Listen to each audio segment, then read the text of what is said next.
தெய்வத்தின் குரல் மூன்றாம் பாகம். ஆச்சார விஷயங்கள். ஈடுபாடு, ஸ்ரத்தை. ஈடுபாடு, ஸ்ரத்தை இந்த இரண்டும் இரண்டு நேத்திரங்கள் மாதிரி. ஸ்ரத்தை என்றால் ரொம்பவும் அக்கறையாக கவனமாக செய்வது என்று பொதுவில் அர்த்தம் செய்து கொள்கிறோம். கவனக்குறைவாக இருந்தால் அஸ்ரத்தையா இருக்கிறான் என்கிறோம். ஸ்ரத்தை என்றால் நம்பிக்கை, ஃபெய்த் என்று முக்கியமான அர்த்தம். புத்திபூர்வமாக நிரூபிக்கக்கூடியவற்றிலும் பிரத்யக்ஷமாக பலனை தருவதிலும் நம்பிக்கை என்ற ஒன்றுக்கு இடமில்லை. இவற்றின் கீழ் வராத அதிருஷ்ட ஆத்மார்த்த விஷயங்களில் பெரியோர்கள், மெய்ப்பொருளை கண்டுணர்ந்த முன்னோர்கள் ஏற்படுத்தி கொடுத்திருக்கிற ஆச்சார அனுஷ்டானங்களில் நம்பிக்கை ரொம்பவும் அவசியம். பகவான் ஸ்ரத்தாவான் லபதே ஞானம், ஸ்ரத்தையுள்ளவன்தான் ஆத்மாவை பற்றிய அறிவு பெறுகிறான் என்கிறார்.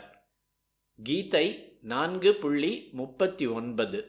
ஸ்ராத்தம், ஸ்ரார்த்தம் என்று தப்பாக இருபோட்டு சொல்கிறார்களே, அது என்றாலே ஸ்ரத்தையோடு செய்யப்படுவது என்றுதான் அர்த்தம். காரணம் கேட்காமல் நம்பி செய்ய வேண்டும்.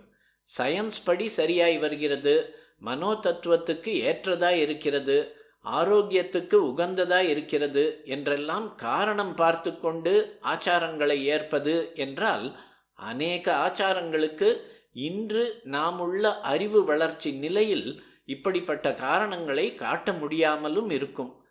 அதனால் அவற்றை தள்ளிவிடுவது என்றால் ஒரே அனாச்சாரத்தில்தான் முடியும். சிலதை பண்ணுவது, சிலதை விடுவது என்பது பாதி கிணறு தாண்டுகிற கதைதான். இது அவநம்பிக்கை யுகம் என்றே வர்ணிக்கிறார்கள். தெரியாதவற்றை எப்படி நம்புவது என்று கேட்கிறார்கள்.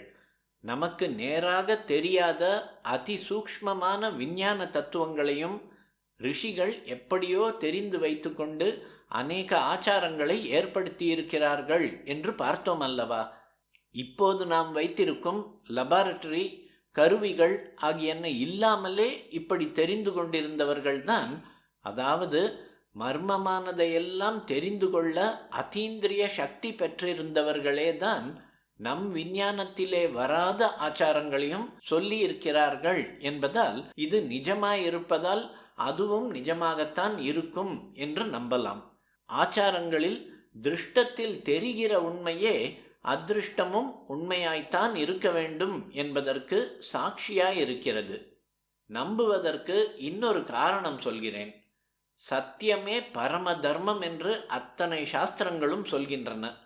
பொய் சொல்வது மகா பாபம் என்றும் அதற்காக எப்பேற்பட்ட நரகாவஸ்தைகள் பட்டாக வேண்டும் என்றும் சாஸ்திரக்காரர்கள் நிறைய சொல்லி இருக்கிறார்கள்.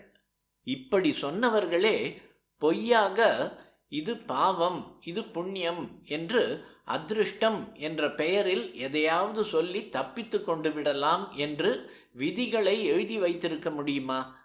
தங்களுக்கு ஏதோ ஒரு கிரேஸில் ரிவீல் ஆகியிருந்தால் ஒழிய, தெய்வ கிருபையில் வெளிப்பட்டிருந்தால் ஒழிய, அல்லது இன்ட்யூஷனாக ஹிருதயத்திலிருந்து சத்தியம் ஸ்புரித்திருந்தால் ஒழிய, சத்யான் நாஸ்தி பரோ தர்மக, சத்தியத்துக்கு மேலே எந்த தர்மமும் இல்லை என்று சொல்கிற சாஸ்திரக்காரர்கள் எந்த ஒரு விதியையும் செய்திருக்க மாட்டார்கள்.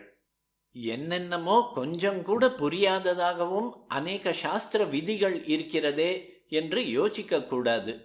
இந்த புஸ்தகத்தை ஒரு புரட்டு புரட்டினால் எனக்கே கொஞ்சம் தலை சுற்றுகிற மாதிரி தான் இருக்கிறது.